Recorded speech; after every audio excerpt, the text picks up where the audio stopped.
हूं आबिद हुसैन शेख। आपका खैर मकदम है 4 टीवी न्यूज कर्नाटक एक्सप्रेस में। शराब के शौकीनों को शौक, पेट्रोल और डीजल के टैक्स में बढ़ोतरी, किसानों को राहत। सीएम ने पेश किया अपना 7वां बजट। राज्य में हो रही बागबानी को देखते हुए कोल्ड स्टोरेज निर्माण के लिए 75 करोड़, बागबानी को प्रोत्साहित करने के लिए बागबानी कर रहे किसानों को 1 एकड़ जमीन के लिए 5,000 और अधिक से अधिक 10,000 का अनुदान। कृषि के लिए ट्रैक्टर खरीदने वाले किसानों के कर्ज पर सूद माफी। नेरावरी योजनाओं के तरजीह देते हुए महादाई योजना के लिए 5,000 और यत्न होले योजना के लिए 1,500 करोड़ का अनुदान। 17 नदियों की सफाई के लिए 1,690 करोड़। विश्व क्रम अभिवृद्धि निगम को 25 करोड़। बसव कल्याण में अनुभव मंडप के निर्माण के लिए 500 करोड़। राज्य के कुल 25,000 देवस्थानों के सुधार के लिए 5,000 करोड़। बेंगलुरु में स्लम इलाकों की अभिवृद्धि, पार्किंग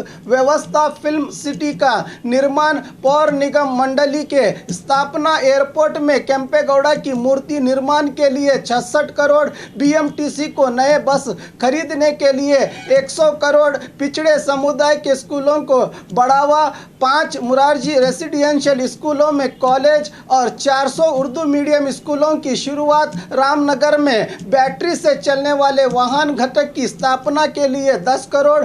कल्याण कर्नाटका मंडली के अभिवृद्धि के लिए 500 करोड़। बेंगलुरु और गुलबर्गा में ब्राइल लाइब्रेरियों की स्थापना के लिए 30 लाख। बच्चों के सेहत की देखभाल और सुधार के लिए कुल 36,360 करोड़। पेट्रोल और डीजल पर 32% से 35% टैक्स की बढ़ोतरी। इसी तरह एक्साइज टैक्स में बढ़ोतरी की गई है। बेरोजगार युवाओं को वाहन खरीदने के लिए सब्सिडी, कर्ज जैसे कई योजनाओं को बजट में अनुदान दिया गया है। ये किसान विरोधी बजट है। सिर्फ हरे रंग की शॉल कंधों पर डालने से किसानों का भला नहीं हो सकता। सिद्धरामैया आज के बजट पर अपनी प्रतिक्रिया देते हुए विरोध पक्ष नायक सिद्धरामैया ने अपनी अवधि, साझा सरकार और सीएम येडियुरप्पा के 8 महीने के अधिकार का ब्यौरा देते हुए कहा कि इस बजट में किसानों के लिए कुछ भी नहीं है। ये एक किसान विरोधी बजट है। महंगाई और यत्न होले के लिए दिए गए अनुदान बहुत कम है, इससे कुछ नहीं होगा। सीएम ने 21,37,000 करोड़ का बजट पेश किया है, जो पिछले बजट की तुलना में सिर्फ 4,000 करोड़ की बढ़ोतरी हुई है। कृषि, ग्रामीण और किसानों के मसाइल इससे पूरे नहीं होंगे। सिर्फ हरे रंग की शॉल कंधे पर डालकर किसानों का बजट कहने से कहां किसानों का कल्याण होगा, कहा सिद्धरामैया ने। सवाल उठाते हुए कहा कि 15वें फाइनेंस कमीशन के तहत सीएम ने ही कहा है कि केंद्र से टैक्स का करीब 12,000 करोड़ रुपया नहीं आया।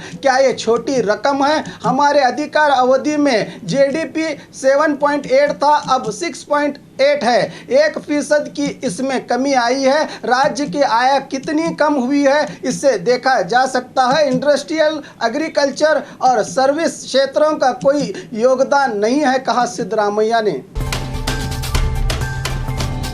बीदर में किसी भी व्यक्ति को कोरोना वायरस नहीं है, प्रिम्स अस्पताल के डॉक्टर का खुलासा। पिछले दिनों नॉर्वे और कतर से लौटे 3 व्यक्तियों को प्रिम्स अस्पताल में दाखिल किया गया था। इसी बात को लेकर सोशल मीडिया में लोगों ने बीदर में कोरोना वायरस होने का आतंक जताया था, जिसका खुलासा करते हुए डॉक्टर विजय कुमार ने मीडिया से कहा कि नॉर्वे से आए हनुमानी, कतर से आए शिव कुमार और उनके बेटे को बुखार और सर्दी के कारण शक की बिना पर पूरी तरह से जांच हुई है। इनका रिजल्ट नेगेटिव में आया है। इनमें कोई भी कोरोना वायरस से पीड़ित नहीं है। बीदर की जनता को घबराने की जरूरत नहीं है। जिला अधिकारी ने भी आरोग्य अधिकारियों की मीटिंग करके जागरूकता और सुरक्षा के कदम उठाने के लिए अधिकारियों को निर्देश दिए हैं। टाइम बॉन्ड स्केल का मामला, लेक्चरर्स का आक्रोश, पेपर वैल्यूएशन बाइकआउट करने की सरकार को दी चेतावनी। अपने काबिलियत के बलबूते पर करीब 14,000 हाई स्कूल टीचर्स को प्रमोशन देकर लेक्चरर्स के हैसियत से नियुक्त किया गया है, मगर इन्हें 10, 15, 20, 25 और 30 साल के टाइम बॉन्ड के तहत सैलरी स्केल नहीं बढ़ाया गया। इसी समस्या को लेकर ये लेक्चरर्स सरकार से वेतन श्रेणी बढ़ाने की मांग कर रहे रहे हैं। इस समस्या को लेकर आज बेंगलुरु में टीचर संघ के अध्यक्ष केशव ने सरकार को चेतावनी दी कि अगर इस समस्या का समाधान नहीं हुआ तो आने वाले दिनों में पीयूसी के पेपर वैल्यूएशन का बहिष्कार किया जाएगा। कोई भी पेपर वैल्यूएशन नहीं करेगा। अब देखना है कि सरकार इनकी चेतावनी को कितनी गंभीरता से लेती है। मंगलूर गोलीबार मामले की जांच शुरू। पिछले दिनों सीएए कानून को लेकर विरोध कर रहे जनता पर पुलिस ने गोलीबारी की थी, जिसमें 2 मासूमों की जान चली गई थी। इसी मामले की जांच के लिए सरकार ने मैजिस्ट्रियल इंक्वायरी का आदेश दिया था, जिसके चलते आज कुल 29 पुलिस सिब्बंदियों से बयान लिए गए। आज इसकी जानकारी देते हुए जांच अधिकारी डॉक्टर जगदीश ने शहर के मिनी विधानसौधा में स्थित असिस्टेंट कमिश्नर दफ्तर में मीडिया को बताया कि कुल 176 लोगों का बयान लेना है। आज कुल 29 पुलिस सिब्बंदियों की जांच हुई। इन्हें 25 फरवरी को ही नोटिस दिए गए थे। मार्च 9 और 12 को भी इंक्वायरी की जाएगी, कहा जांच अधिकारी ने। शौचालय निर्माण के लिए महिलाओं का आक्रोश। शौचालय निर्माण करने की मांग करते हुए बीजापुर जिला सिंदगी तालुका के कोकटनूर ग्राम की महिलाओं ने आज बीजापुर जिला अधिकारी को निवेदन पत्र दिया। ग्राम में करीब 500 से अधिक महिलाएं हैं, मगर ग्राम में एक भी शौचालय नहीं बनाया गया। शौचालय जाने के लिए शाम होने का इंतजार करना पड़ता है महिलाओं को। इसलिए जल्द से जल्द प्रशासन की ओर से शौचालय का निर्माण का अपर जिला अधिकारी अहोदराम को निवेदन करते हुए निवेदन पत्र सौंपा गया।